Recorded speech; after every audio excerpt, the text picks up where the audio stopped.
バンバン1の大型アップデートで一気に注目を集めた存在、ナニー。バンバンたちとの関係を匂わせながらも、これまでナニーは壁画に一度も描かれていません。なぜ、ナニーの壁画は存在しないのか、それとも、まだ公開されていないだけなのでしょうか。今回の動画では、ナニーの壁画が存在しない理由について考察していきます。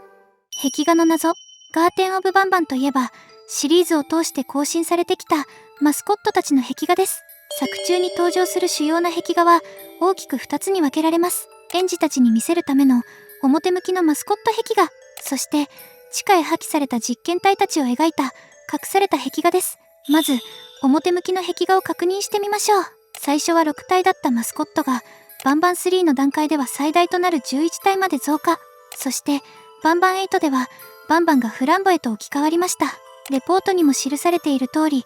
これは最終的に幼稚園の正式なマスコットが6体に絞られるまでの過程を示していると考えられます。ゲームを進めて仮想へ向かうほど壁画に描かれたマスコットの数は増えていきます。一見するとシリーズを重ねるごとに新しいマスコットが増えているように見えますが、実際には経営陣による最終選考の過程が逆向きに描かれていたのです。一方、恒例となっている隠し部屋には地下へ破棄されたファミリーたちの壁画が登場しています。これまで隠されていたキャラクターたちが一堂に描かれた壁画を見て興奮した方も多いのではないでしょうか。さらに正式なマスコットや地下のファミリー以外にもタルタバードやミスターカボブマンなどの壁画が施設内に存在しています。またバンバン8で初登場したシリンジョンの回収部隊に所属するクラウレンゾと思われる壁画も確認できます。このように作中を通して壁画とキャラクターの関係は密接につながっています。壁画は単なる装飾ではなく、施設の歴史やキャラクターの立場、今後のストーリーにも関わる重要な要素と言えるでしょう。これまでにも壁画に隠された謎について何度か考察しています。興味がある方はそちらの動画もぜひご覧ください。では、バンバン1の大型アップデートで実質初登場したナニーの壁画はどうでしょうか。実は現在までナニーの壁画は一度も公開されていません。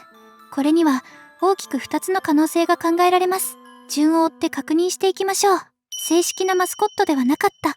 1つ目の仮説は、そもそもナニーが園児向けの正式なマスコットとして設計されていなかった可能性です。つまり、園児たちに存在を知らせる必要のない施設内部だけで運用される非公開の実験体だったということです。この施設では、全てのキャラクターが幼稚園のマスコットとして作られていたわけではありません。回収部隊のキャラクターのように園児と触れ合うことではなく、研究や施設内の業務を目的として作られた個体も存在しています。実際に科学者が残したメモの中には、幼稚園のマスコットとは別の目的で実験体が作られていたことを示す記述も見つかっています。その中では秘密裏に作られた実験体を世話する存在についても触れられていました。名前までは明記されていませんが、乳母を意味するナニーという名前や彼女に示唆されている役割と一致します。このことからこの施設では園児向けの正式なマスコットだけでなく、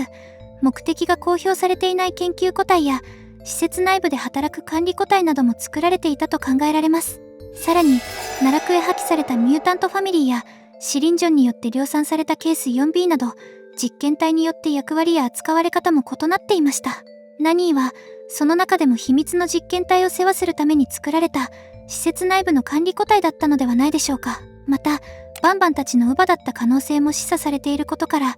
表舞台に立つマスコットではなく、彼らを管理し世話する立場だったとも考えられます。つまりナニーに壁画がないのは園児たちに見せるためのキャラクターではなく、施設内部でのみ活動する非公開の存在だったからではないでしょうか。地下のファミリーだった。2つ目の仮説は、ナニーが地下のファミリーの一員として今後壁画に追加される可能性です。奈落へ破棄された地下のキャラクターたちは隠された壁画に描かれています。この壁画は最初から全てが見えていたわけではありません。当初は壁の一部だけが剥がれ、限られたキャラクターしか確認できませんでしたが、現在ではさらに広い範囲が剥がれ、ブラシスタやギターバンバンなども新たに公開されています。しかし壁画にはまだ剥がれそうな余白が残されています。今後その部分も全て明らかになれば、ナニーやウーニーバルーニーなどこれまで壁画に登場していないキャラクターが追加される可能性もあるでしょう。仮に地下の壁画へナニーが追加された場合、彼女もまたかつて奈落へ破棄された実験体だった可能性が高まります。さらにシリンジョンやトードスターと同じ時期に捨てられた個体であれば、ナニーも王国と関係していたのかもしれません。また、もしヘリッシュ化が当時から存在していたのであれば、その危険性や異形さを理由に奈落へ破棄された可能性も考えられます。これまでの話をまとめると、